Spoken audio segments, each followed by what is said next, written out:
Olá, turminha! Tudo bem com vocês? Eu espero que esteja. Tia Mari estava com saudade de encontrar com vocês aqui nas nossas aulas online e é um motivo de grande alegria estar aqui e poder ministrar mais uma aula para vocês.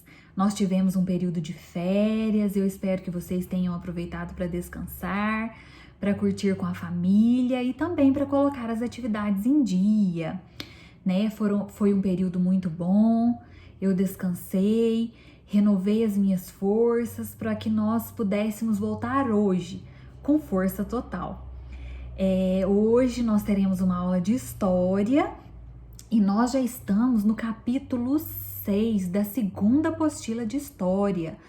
Olhem como os nossos estudos avançaram e isso é muito bom, porque é sinal de que nós adquirimos novos conhecimentos, enriquecemos o nosso conhecimento. E eu fico muito feliz por poder contribuir um pouquinho com isso.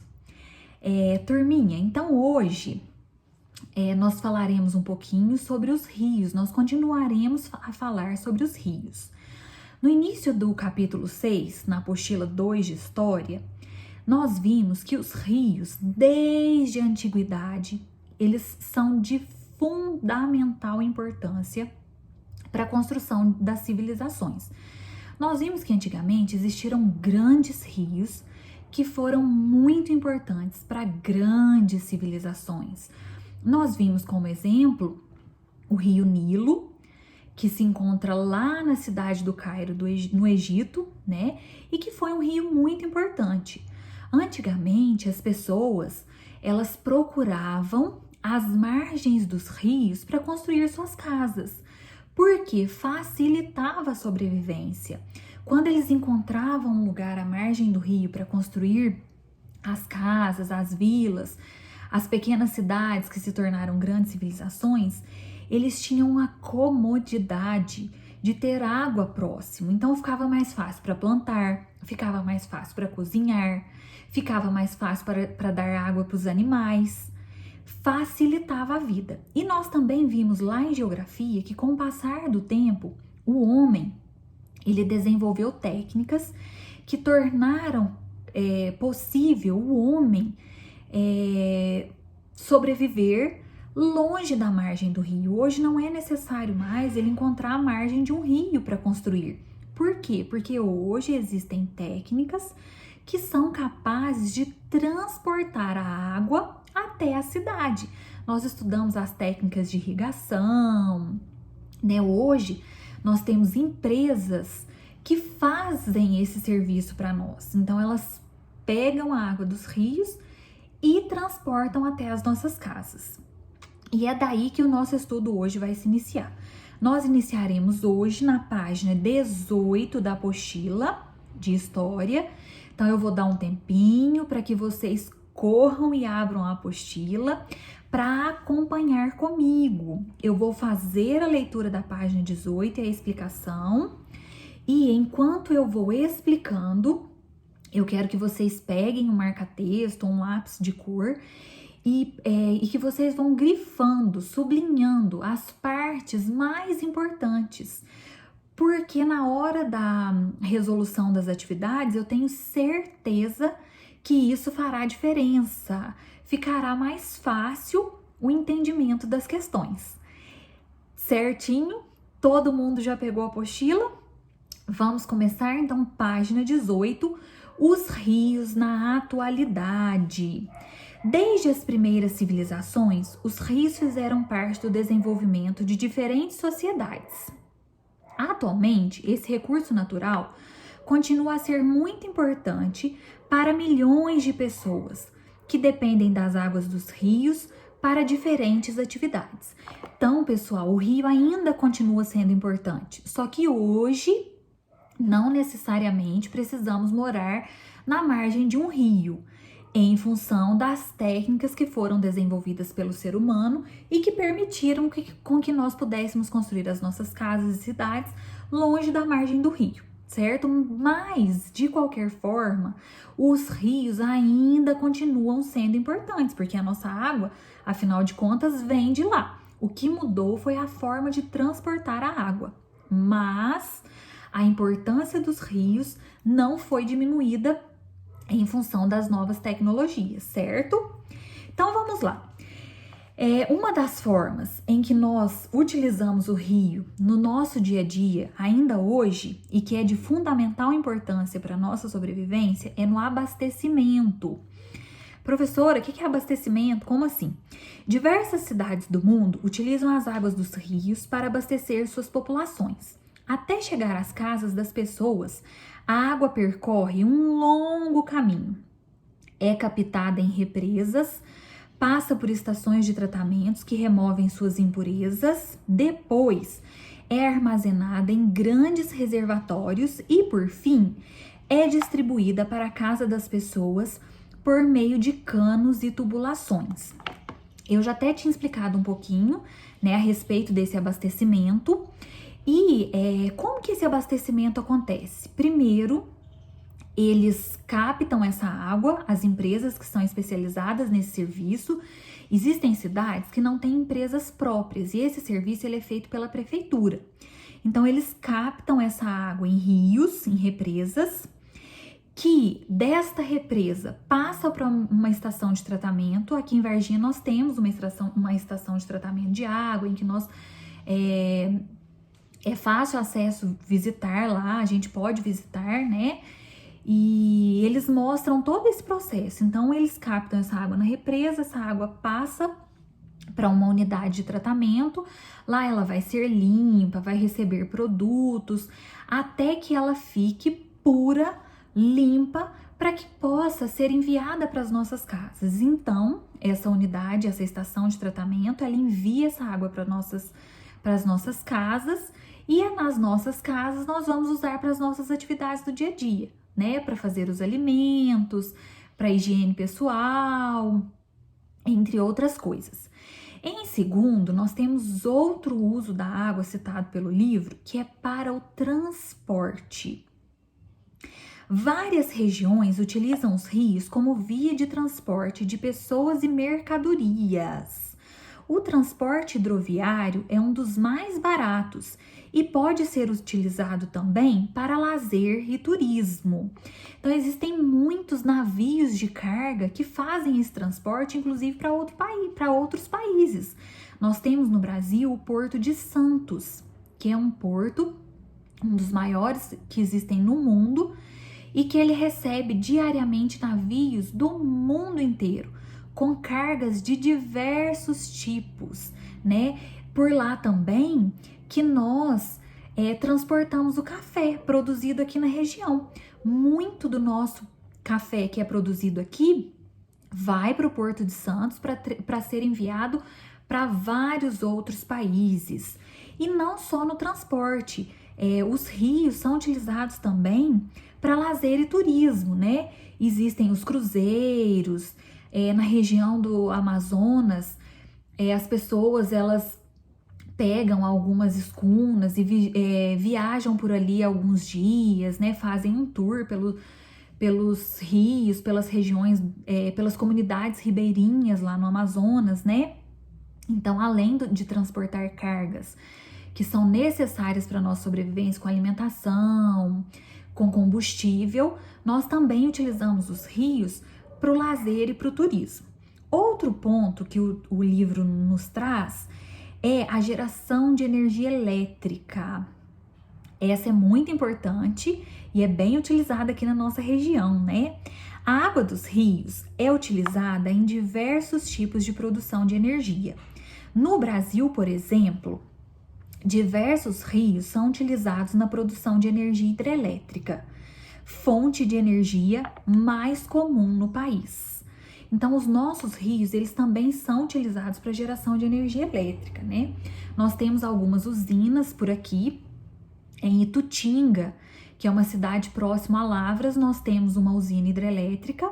Eu já visitei lá algumas vezes, é muito bonito. Eu até já comentei com a minha turma lá na sala. Lá, eles captam a água que passa por comportas, gerando a energia elétrica, né? Que é enviada lá para toda a região. Aqui perto, nós também temos Furnas, né? Que é outra usina famosa, né?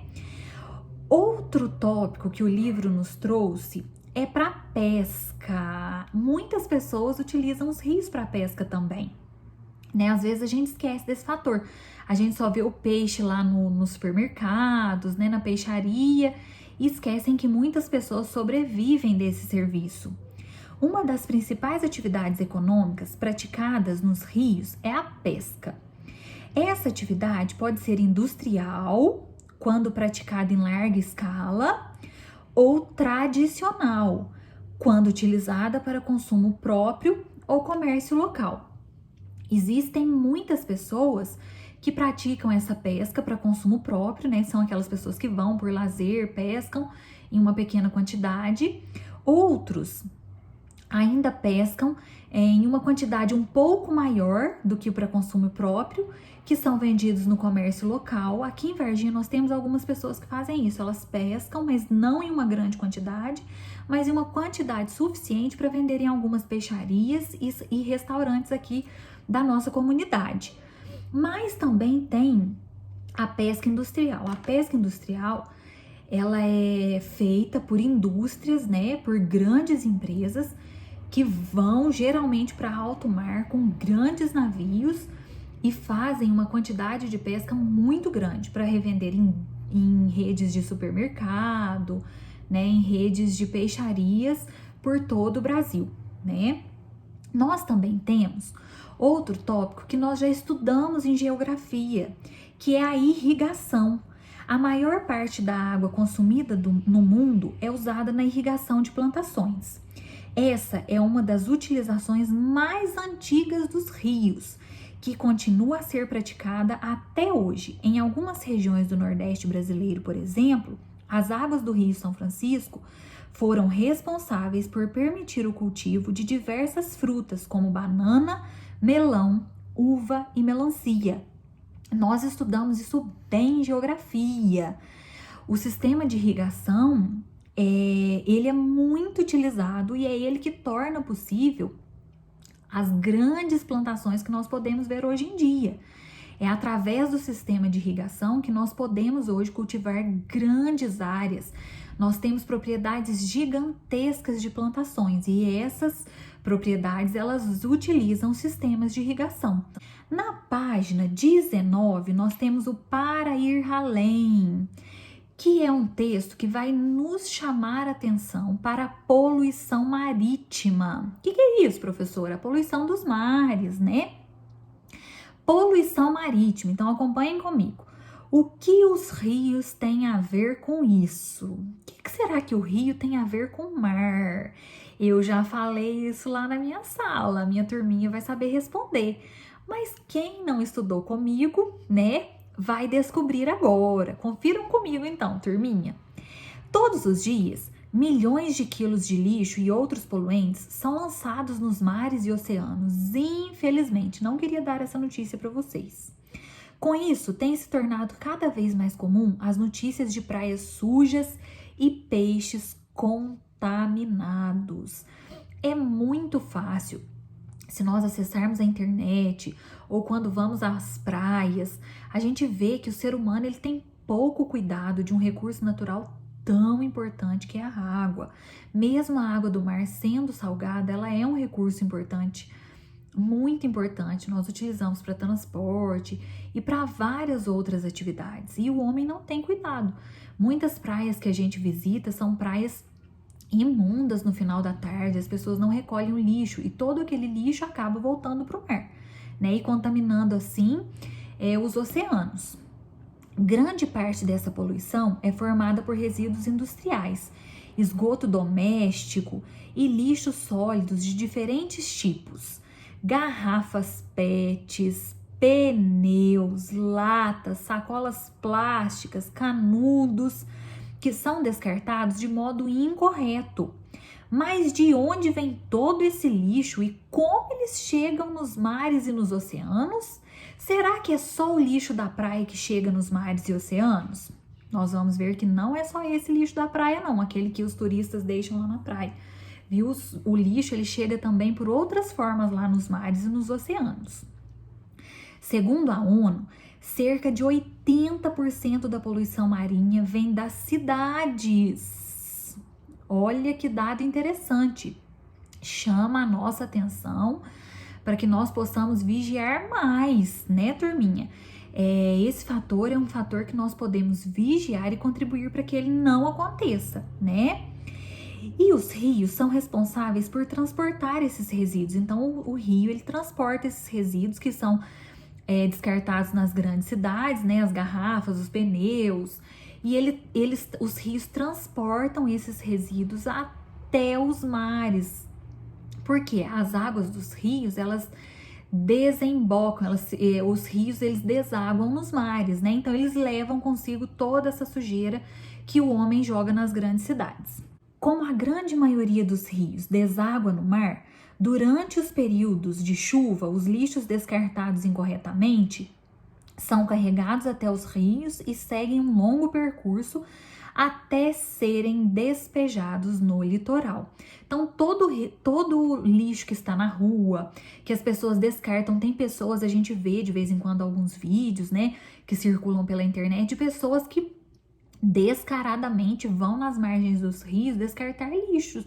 Elas jogam todo o lixo ali e aquele lixo, quando dá uma chuva, né, aquele rio ele vai embora desaguar lá no mar, levando consigo toda aquela sujeira, né? E nós temos visto nas grandes cidades as enchentes, elas são também provenientes desses lixos que são descartados em locais inapropriados, né? E aí acontece a enchente, todo esse lixo vai desembocar no rio, que vai desaguar no oceano. E assim o homem vai destruindo a natureza, infelizmente, né, turminha? Toda essa poluição, além de contaminar as águas e tornar as praias impróprias para o banho, pode causar a morte de diversos animais marinhos, doenças e problemas à saúde das pessoas, desequilibrar a cadeia alimentar, prejudicar o meio ambiente e afetar turistas e pessoas que dependem dos mares para se sustentar. Então, essa poluição, além de prejudicar os turistas, né, fica feio, a gente não quer ir num lugar sujo passear, ainda prejudica, né, as pessoas que vivem do mar, as pessoas que pescam lá, né, os animais, eles costumam comer esse lixo e acabam morrendo. Então prejudica todos nós, né? A gente tem que ter consciência a respeito da preservação dos rios. Turminha, nas páginas 20 e 21, nós temos algumas atividades relacionadas a esse texto que eu acabei de ler com vocês, né? Vocês vão fazer com bastante atenção. Na página 20, fala sobre alguns rios brasileiros, nós temos um mapa. Na página 21, nós temos algumas questões sobre a poluição, nós temos uma tirinha que vocês farão a análise dessa tirinha. E nas páginas 22 e 23, nós temos o para relembrar. Esse para relembrar, eu já dei uma pinceladinha nele, vou fazer uma leitura rapidinho aqui com vocês, viu?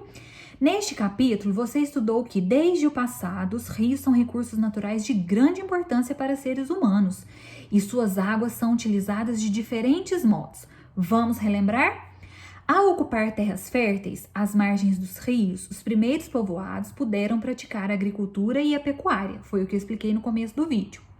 Rios como o Nilo, o Tigre, o Eufrates, o Indo e o Amarelo contribuíram para o processo de sedentarização e estão ligados ao surgimento das primeiras civilizações. Último tópico. Atualmente, os rios continuam a ser essenciais para as pessoas e são utilizados para diferentes atividades, como o abastecimento, o transporte, geração de energia, pesca e irrigação. Certo, turminha? Essas utilidades do rio nós vimos durante essa aula, certo? Turminha, eu espero que nossa aula tenha sido proveitosa. Foi muito bom estar aqui com vocês hoje, matar um pouquinho da saudade. Contem comigo e saibam que estamos aqui para auxiliá-los da melhor forma possível. Espero vocês na aula da semana que vem. Um beijinho no coração, fiquem com Deus e até a próxima aula.